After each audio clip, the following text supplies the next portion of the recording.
ఈరోజు ఇక్కడ నేను ఇక్కడికి వచ్చినప్పుడు నాకు ఘన స్వాగతం పలికిన సోదరి సోదరులందరికీ నమస్కారాలు. ముఖ్యంగా ఇక్కడ హ్యాపీ బర్త్డే చెప్పిన మీ అందరికీ కూడా అభినందనలు. ఈరోజు నేను బర్త్డే రోజు మీ ఊరికి వచ్చానంటే దీని ప్రాముఖ్యత మీరందరూ అర్థం చేసుకుంటారని చెప్పి నేను ఆశిస్తున్నా. ఇక్కడ అభ్యర్థి నగేష్ కుమార్ గారు ఒక మంచి అభ్యర్థి, బీజేపీ అభ్యర్థి. ఆయన్ని గెలిపించమని కోరడానికి వచ్చాను. ఇంకో పక్క ఓసూరు క్యాండిడేట్ బాలకృష్ణారెడ్డి మాజీ మంత్రి, ఇద్దరిని గెలిపించమని కోరడానికి వచ్చాను. ఇక్కడికి వచ్చినప్పుడు నాతో కూడా మా మంత్రివర్గ సభ్యులైనటువంటి కె రామ్మోహన్ నాయుడు గారు, సివిల్ ఏవియేషన్ మంత్రి గారు, ఇంకొక పక్కన కేంద్ర మంత్రి పెంబసాని చంద్రశేఖర్ గారు, వీరే కాకుండా కర్ణాటక నుంచి అపోజిషన్ లీడర్ బీజేపీ అశోకన్ గారు, ఎక్స్ ఎంపీ నరసింహం గారు, ఎక్స్ ఎంపీ రామలింగం గారు, జిల్లా పార్టీ అధ్యక్షుడు బీజేపీ నారాయణ గారు, అమర ప్రశాంత్ రెడ్డి గారు,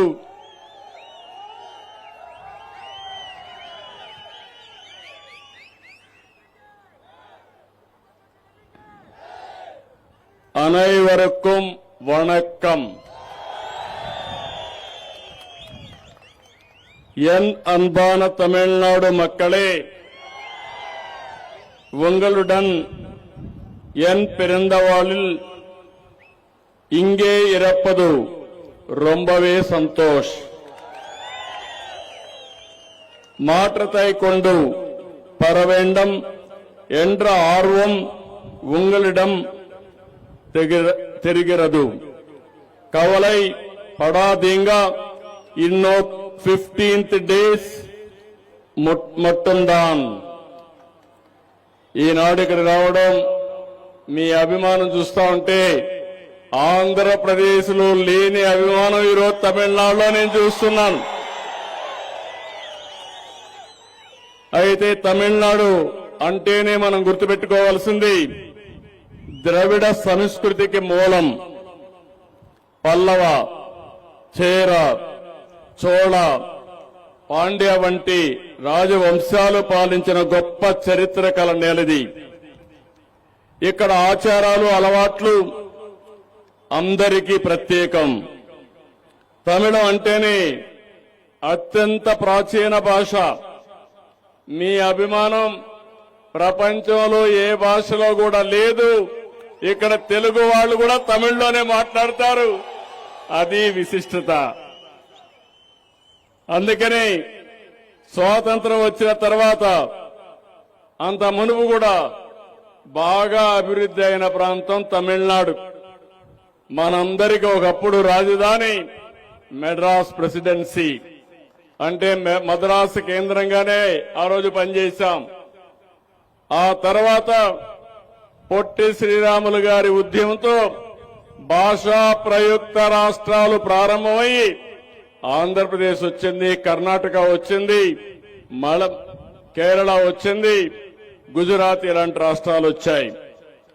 ఎన్నో పరిశ్రమలు, వాణిజ్యానికి తమిళ గడ్డ పేరుగాంచింది. తమిళ ప్రజలంటే క్రమశిక్షణ, పట్టుదల, కష్టపడే మనస్తత్వం, తెలివితేటలు. ఇదే తమిళ సోదరుల సక్సెస్ సీక్రెట్. ఏ రంగంలో అయినా రాణించే శక్తి తమిళులకుంది.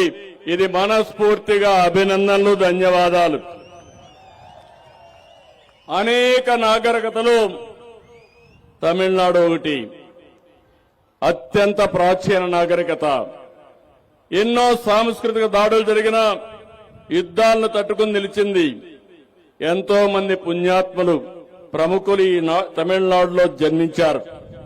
కన్నగి, తిరువళ్ళవార్, కంబన్, సుబ్రహ్మణ్య భారతి, సివి రామన్, సర్వేపల్లి రాధాకృష్ణన్, శ్రీనివాస రామానుజన్, అబ్దుల్ కలాం.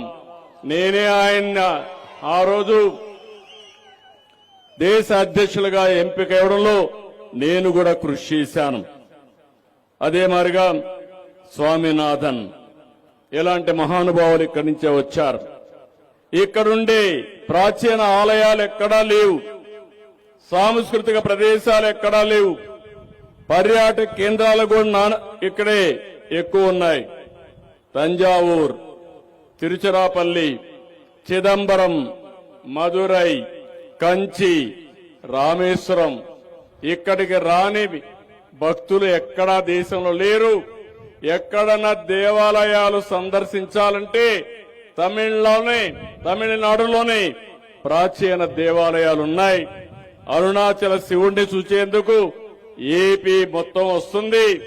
అదే సమయంలో తిరుపతి దగ్గరికి మొత్తం తమిళనాడు నుంచి పెద్ద ఎత్తున వెంకటేశ్వర స్వామికి మీరందరూ కూడా వచ్చే పరిస్థితికి వచ్చారు. మనమందరం కూడా తమిళ్, తెలుగు, కన్నడ, మలయాళం మన భాష ఏదైనా మనమందరం దౌడిలం. మీరు ఈ విషయం గుర్తుపెట్టుకోవాలి. అందుకే మన నాయకుడు నందమూరి తారక రామారావు గారు 40 సంవత్సరాల కంటే ముందు ద్రవిడ భాషలన్నీ ఒక దగ్గరికి రావాలని ఆ రోజు మీరు చూస్తే ద్రవిడ యూనివర్సిటీ పెట్టారు.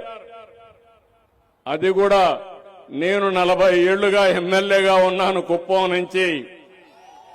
ఒక పక్క తమిళనాడు, ఒక పక్క కేరళ, కర్ణాటక, మధ్యలో ఈ యొక్క మనం అనుకున్న కుప్పం.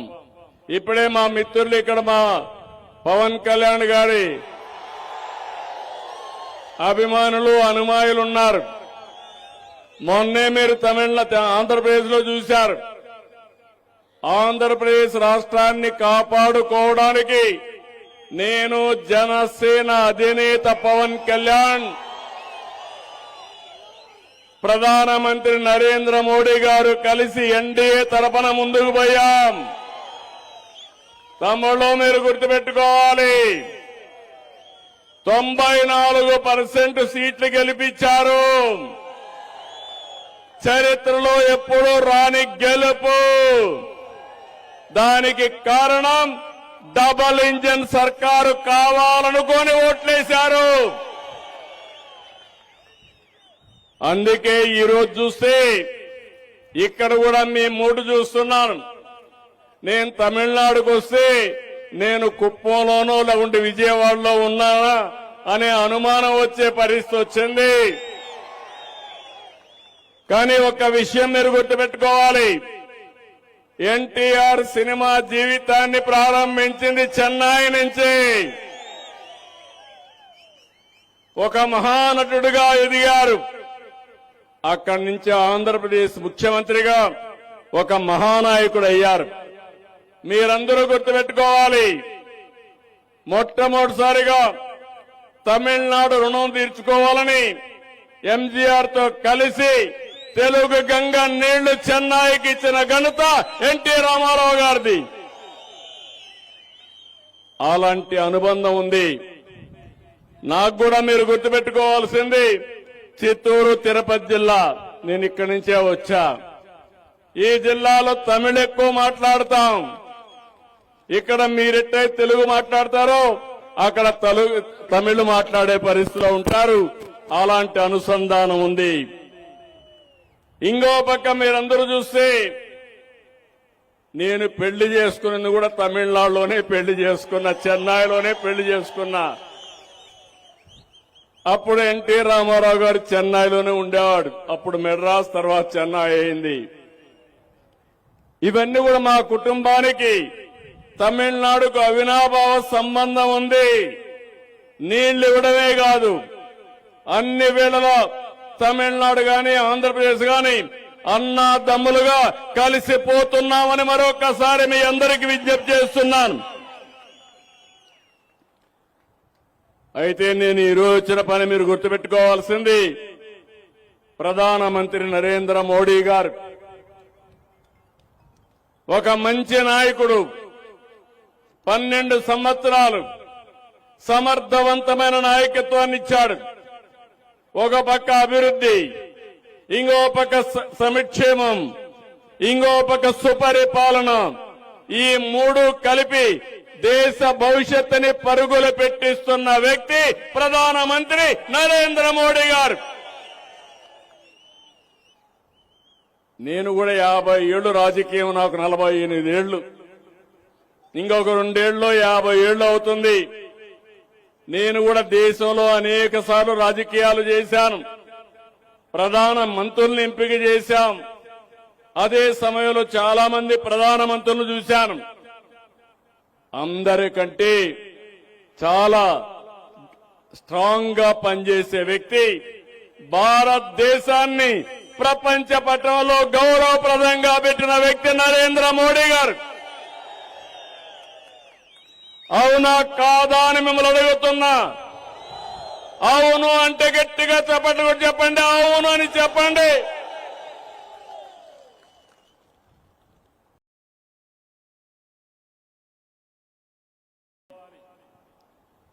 తమిళల ప్రయోజనాలు, దేశ ప్రయోజనాలు పట్టని పార్టీలు కొన్ని ఉన్నాయి. మొన్నే మనం ఒకసారి చూశాం. మీరు ఒకసారి చూస్తే ప్రధానమంత్రి గారు దూరదృష్టితో ఆలోచించారు. వికసిత్ భారత్ 2047 దీనికోసం ఒక ప్రణాళిక తయారు చేశారు. ఎప్పుడు ఇవ్వని సంక్షేమ కార్యక్రమాలు ఇచ్చారు. అభివృద్ధిని పరిగెత్తించే పరిస్థితికి వచ్చారు. సామాజిక న్యాయం కోసం, మహిళల కోసం బిల్లు కూడా తీసుకొచ్చారు, రిజర్వేషన్ల కోసం. ఇది మీ అందరూ గుర్తుపెట్టుకోవాలి.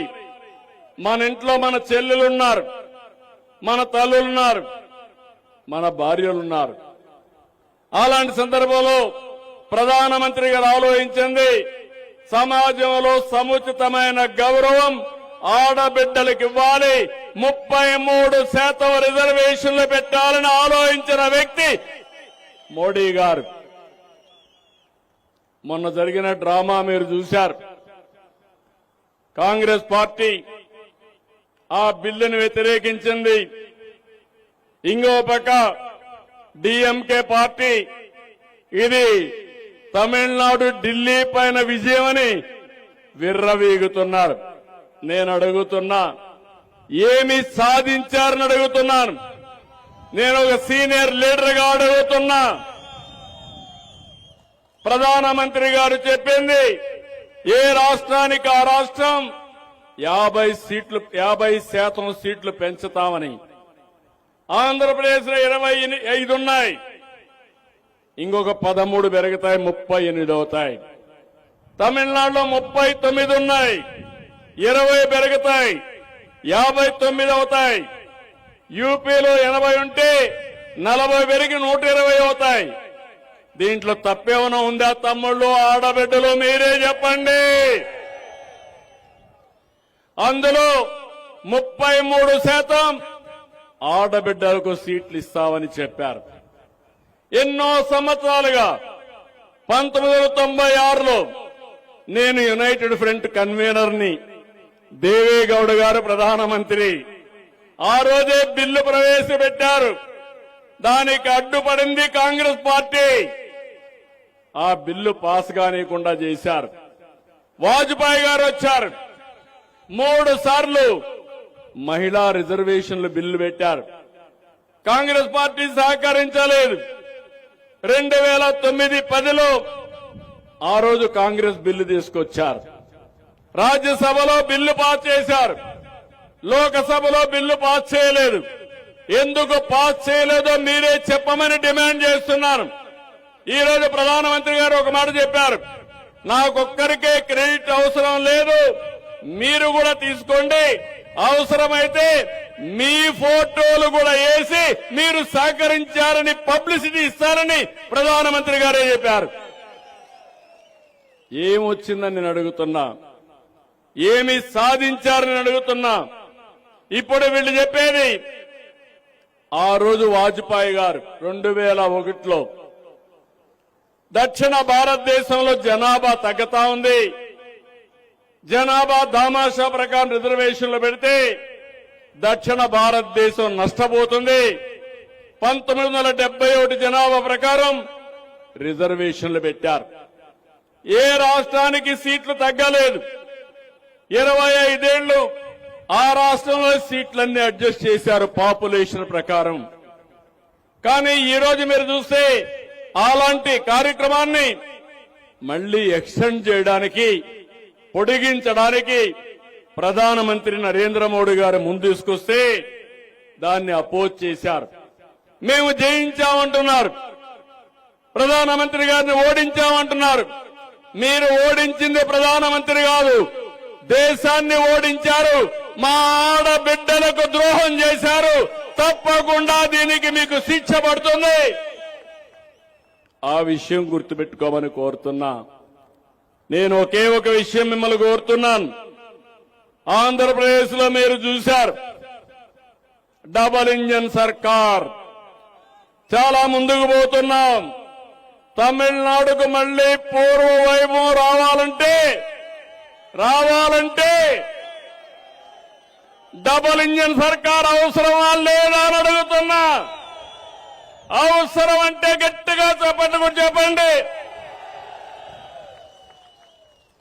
22 నెలలు విధ్వంసం నుంచి వికాసం వైపు ముందుకు పోతున్నాం. నేను మా మిత్రుడు పవన్ కళ్యాణ్ గారు ముందుకొస్తే కేంద్రం పూర్తిగా సహకరించారు. అమరావతి బ్రహ్మాండమైన రాజధానిగా తయారు చేస్తాం. పోలవరం పూర్తి అవుతుంది. నదుల అనుసంధానం జరుగుతుంది.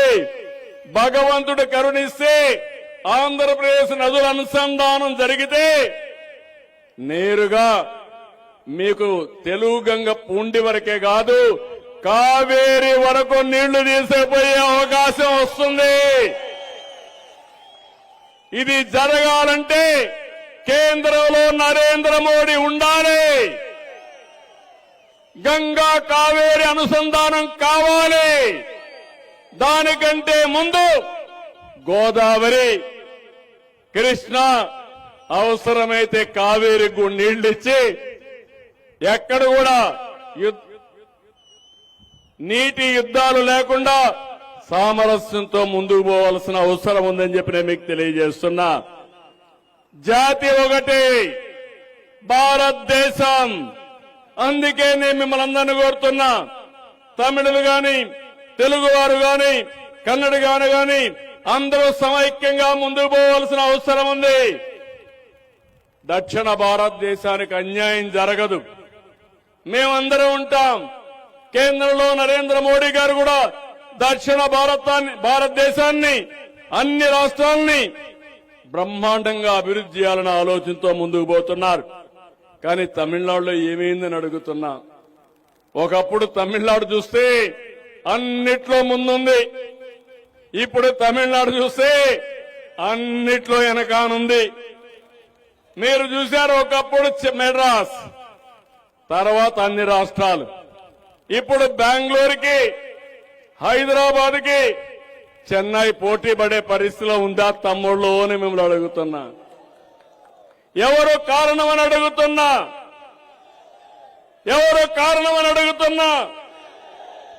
మీరు రిఫార్మ్ లో ముందుకు రారు, అభివృద్ధిలో ముందుకు పోరు. ఎక్కడ చూసినా రాజకీయాల్లో మాత్రం ముందుంటారు. ఈ విషయం మీరు గుర్తుపెట్టుకోవాల్సిన అవసరం ఉంది. ఈ రోజు మీరు చూడండి, Chennai airport, Hyderabad airport, Bengaluru airport, ఏ తమ్ముళ్ళలో ఏమైనా పోలుకుందా అని మిమ్మల్ని అడుగుతున్నా. అలాంటి కూడా జరిగే పరిస్థితి వచ్చింది. ఇలాంటివి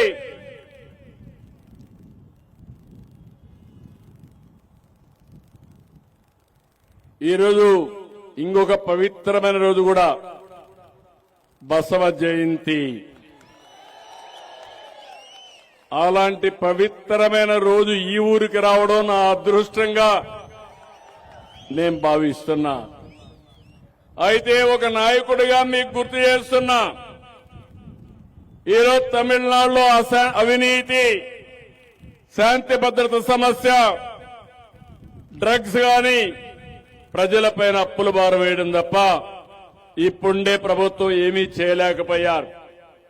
గ్రాఫ్ పూర్తిగా పడిపోతా ఉంది. మహిళలపై హింస 59% పెరిగింది. ఎస్సీలపై 39% దాడులు పెరిగాయి. కస్టోడియన్ డెత్స్ పెరిగాయి. కల్తీ మద్యంతో ప్రజలు చనిపోయే పరిస్థితికి వచ్చారు. కొన్ని దిక్కల్లో మందు బాబులను కూడా దోచుకునే పరిస్థితి, బాటలకింతని రేట్లు పెంచేసే పరిస్థితికి వచ్చారు. హిందూ ధర్మాన్ని ఎగతాళి చేస్తున్నారు. మనమందరం భారతీయులం అనే భావన కూడా లేకుండా విద్వేషాల్ని రెచ్చగొట్టే పరిస్థితికి వచ్చారు.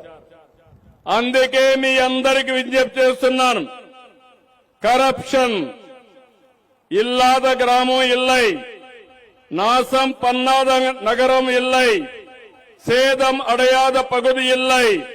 டிஎம்கே தோற்க வேண்டும், தமிழ்நாடு ஜெயிக்க வேண்டும். అర్థమైందా రాజా? అర్థమైంది రాజా? ఇంకా మీ మీదనే బాధ్యత. నా బాధ్యత నేను చేస్తున్నా. మీరు కూడా అదే మరిగా ఆలోచించాలి. కేంద్రం 14-24 మధ్యలో వివిధ సంక్షేమ కార్యక్రమాలు తీసుకొచ్చారు. ఇంకొక పక్కన అభివృద్ధి కార్యక్రమాలకు నాంది పలికారు. 14 లక్షల కోట్ల రూపాయలు ఖర్చు పెట్టారు. గడిచిన 5 సంవత్సరాల్లో 60,000 కోట్లు ఖర్చు పెట్టి 4,000 కిలోమీటర్ల పైన జాతీయ రహదారులు వేశారు.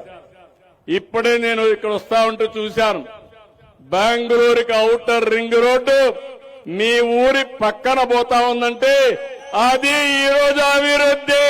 అవునా కాదా? ఒక్క ఎయిర్పోర్ట్ కట్టలేకపోయారు. తొందరలో మళ్లీ చెప్తున్నా మీ అందరికి, విశాఖపట్నంలో 2,500 ఎకరాల్లో one of the best airport June జూలైలో జాతికి అంకితం చేస్తున్నామని చెప్పి కూడా నేను మీకు తెలియజేస్తున్నా. మళ్లీ అమరావతిలో ఒక 5,000 ఎకరాలతో ఒక బ్రహ్మాండమైన ఎయిర్పోర్టు, ఒకరికొకరు పోటీ బయటగా బెంగళూరు కంటే హైదరాబాద్ కంటే మెరుగైన ఎయిర్పోర్ట్ కట్టాలని ఆలోచిస్తున్నాం. అది అభివృద్ధి, అది పోటీ తత్వం. అంతేగాని ఇంకా ఎనిక్కిపోవడం మంచిది కాదని చెప్పి కూడా నేను మీకు తెలియజేస్తున్నా. అందుకే నేను మిమ్మల్ని అందరినీ, ఈరోజు దేశంలో అనేక అభివృద్ధి కార్యక్రమాలు జరుగుతున్నాయి. ఈ రోజు మన ఇంటి పైన కరెంటు మనం ఉత్పత్తి చేసుకునే పరిస్థితికి వచ్చాం.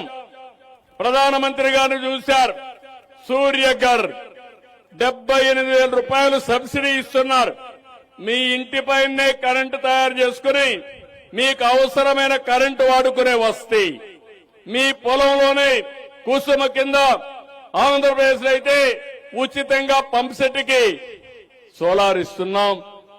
దానివల్ల కరెంటు వాడుకుని అవసరమైతే వాహనాలు కూడా ఎలక్ట్రికల్ వాహనాలు పెట్టుకుని ఛార్జ్ చేసుకుని ఇంటికి కూడా వాడుకునే అవకాశం కల్పిస్తున్నాం. కరెంటు ఛార్జీ లేకుండా చేసే పరిస్థితి తీసుకొస్తున్నాం. ఇలాంటివన్నీ ఉన్నప్పుడు ఒక ప్రోగ్రెసివ్ గవర్నమెంట్ ని మనం సపోర్ట్ చేయాలి. అందుకే అడుగుతున్న, అభివృద్ధి కావాలా, ఉద్యోగాలు కావాలా? ఈ ప్రభుత్వం వల్ల సాధ్యమా? కేంద్ర సహకారం కావాలనా లేదా? అందుకే కేంద్రంలో నరేంద్ర మోడీ పాలన బలపడాలి. సంక్షేమ కార్యక్రమాలకు నాంది పలికిన వ్యక్తి అమ్మ జయలలిత. ఆ స్ఫూర్తి కూడా రావాలి. ఇది రావాలంటే ఎన్డీఏ కూటమిని గెలిపించాలి. முன்னேற்றம் வேண்டுமா? வேலை வாய்ப்புகள் வேண்டுமா? அப்படியானால் மத்தியத்தில் மோடிஜி இருக்க வேண்டும். மாநிலத்தில் அம்மா ஆட்சி வர வேண்டும். ఇందుకు ఎన్డీఏ కూటమిயை వెற்றி పెర చేయంగల్. మీ ఓటుతో రాష్ట్రం గెలుస్తుంది. ప్రతి వ్యక్తి ప్రతి ఇల్లు గెలుస్తుంది. ఇక్కడ అభ్యర్థి గురించి నేను చెప్పక్కర్లేదు. ఎలాంటి అభ్యర్థో మీకు అందరు తెలుసా అని అడుగుతున్నా. మీ అందరికీ రౌడీ రాజకీయాలు మీకు కావాలన్నా మిమ్మల్ని అడుగుతున్నా. అభివృద్ధి వద్దని మిమ్మల్ని అడుగుతున్నా. అందుకని ఉంగళ్ ఒట్టినాల్ తమిళనాడు వెల్లుం ఒవ్వొరు వరం ఒవ్వొరు కుటుంబం వెల్లుం ఓటు ఉంగళదు ఉంగళ్ వాల్యే மாற்றும் பொறுப்பு ఎన్డీఏదు. తమిళ్ తాయ్ వల్గా తెలుగు తల్లికి జై, భారత మాతాకి జై. ఇప్పుడు గట్టిగా మీరందరూ ఎన్డీఏకే ఎన్డీఏ అంటే గట్టిగా జిందాబాద్ గట్టి చెప్పాలి. ఎన్డీఏ.